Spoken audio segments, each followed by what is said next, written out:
حمدا وشكرا لله صلاة وسلاما على رسوله المصطفى وعلى آله وأصحابه ومن والاه وعلى من دعا بدعوته واستنى بسنته إلى يوم القيامة أما بعد. Bapak-bapak hadirin dan ibu-ibu hadirat jamaah fardu zuhur yang dimuliakan Allah Subhanahu wa taala, pada kesempatan yang sangat berkah ini mari kita sejenak bersabar untuk mendengarkan kajian-kajian keislaman kita. Alhamdulillah pada hari ini 22 Jumadil Akhir 1447 Hijriah Allah takdirkan kita bermuajahah bersama-sama dalam majlis ilmu qabla zuhur. Ada sebuah hadis Nabi yang saya yakin kita semua sangat mengenalnya. Kata Nabi Muhammad SAW, kullukum ra'in wa kullukum mas'ulun an ra'iyatihi. Setiap kalian adalah pemimpin dan setiap kalian akan ditanya akan kepemimpinannya. Warrajulu ra'in fi ahlihi. Seorang laki-laki menjadi pemimpin dalam keluarganya. Wa huwa mas'ulun an ra'iyatihi. Maka nanti dia akan diminta pertanggungjawaban oleh Allah di hari akhirat tentang kepemimpinannya. Wal mar'atu ra'iyatun fi baiti zawjiha.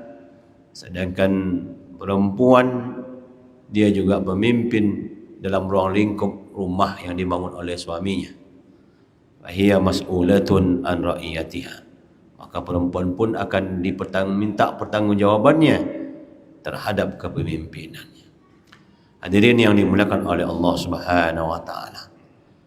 Maka secara umum hadis ini menyebutkan kepada kita bahwa menjadi seorang suami, menjadi ayah, menjadi ibu, menjadi istri adalah bagian dari amanah yang luar biasa.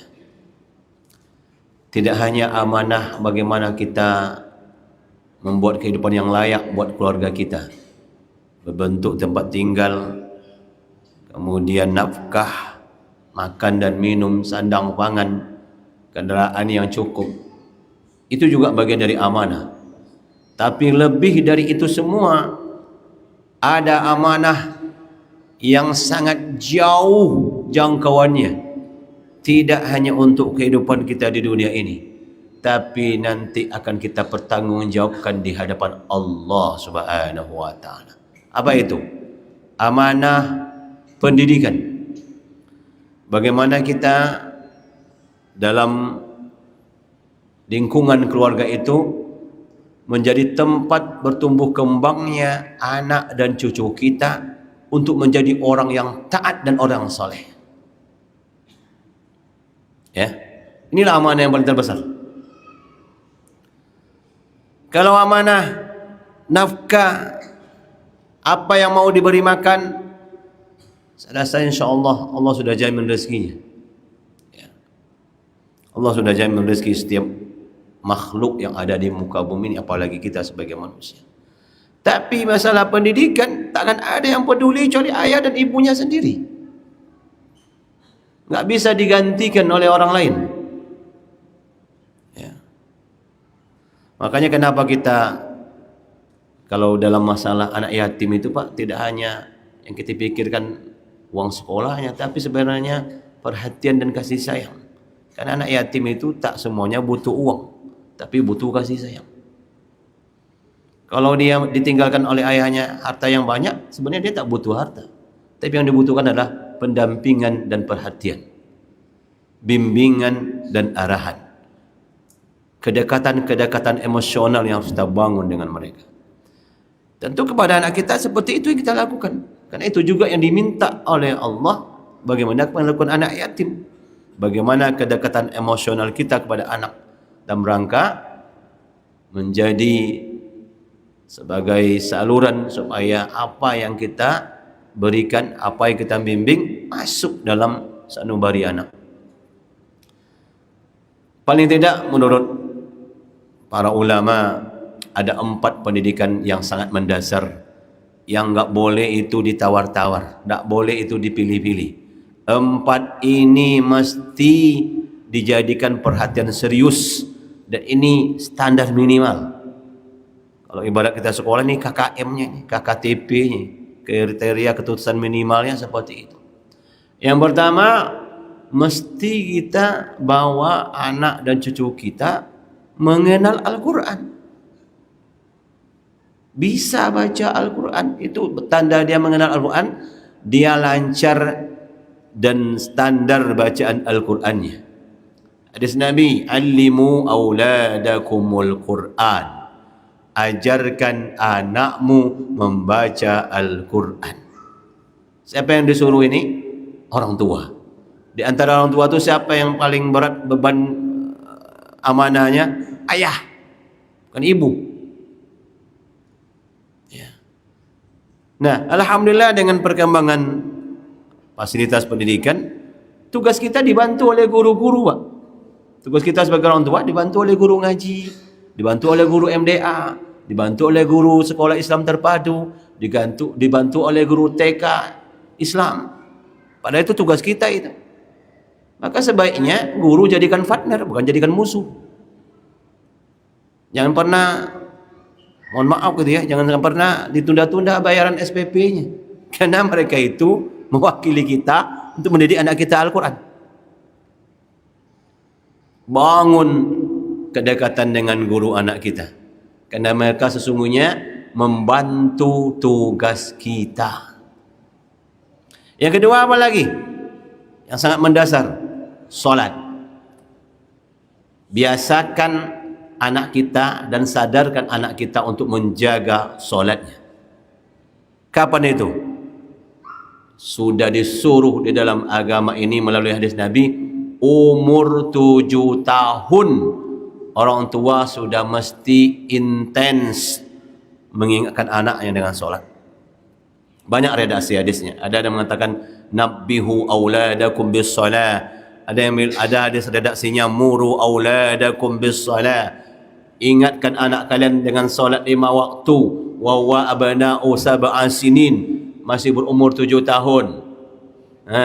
Itu apa artinya itu? Kalau diimplementasikan dalam manajemen pendidikan anak, keluarga dan pendidikan usia dini di sekolah, itu artinya sebelum 7 tahun anak harus sudah mampu melaksanakan sholat secara mandiri, bukan diajar lagi.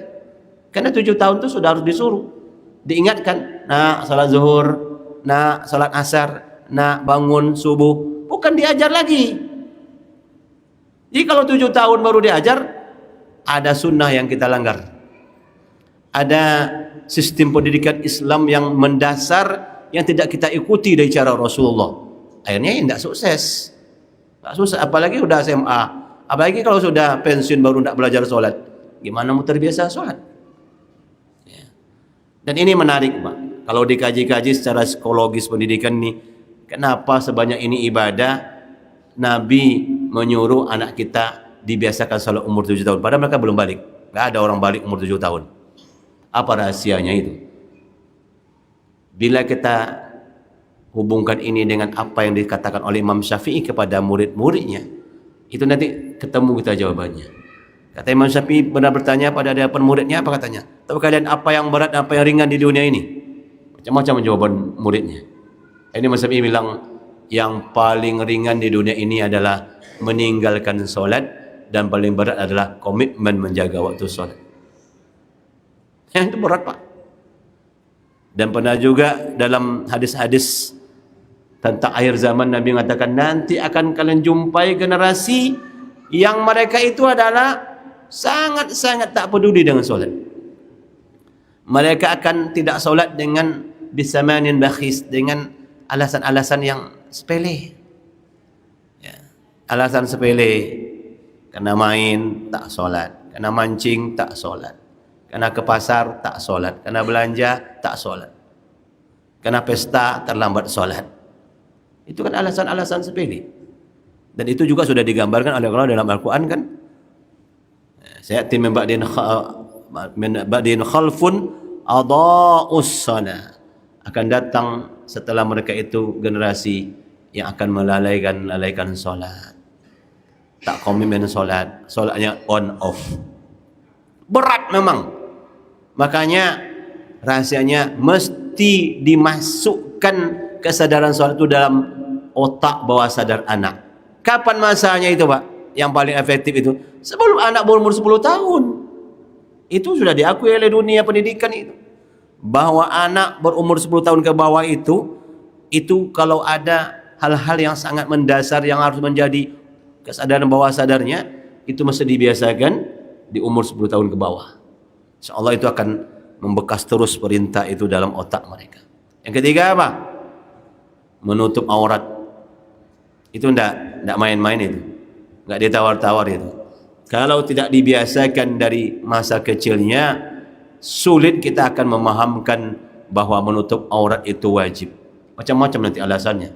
Ketika dalam otaknya terinstall dulu budaya-budaya yang lain, pakaian-pakaian yang lain, lalu nanti kita ganti, kita refresh dengan pakaian-pakaian syar'i. Banyak alasannya. Panas. Ini musim panas nih, mah. Kok dipakai jilbab-jilbab pula, pakai dikurung-kurung pula gitu. Tapi kalau dia dari kecil tak tahu apa-apa, sudah kita biasakan berhijab, itu akan jadi kebiasaan dia. Kan itu dah pertama pakaian yang masuk dalam otaknya, yang dia lihat, yang dia rekam, yang dia pahami dengan baik. Nah itu rahasianya, Pak. Kenapa harus dibiasakan dari kecil itu? Lalu yang keempat, yang terakhir adalah kebiasaan anak kita, biasakan mereka dan anak cucu kita untuk memakan dan meminum serta memakai yang halal dan benci dengan yang haram.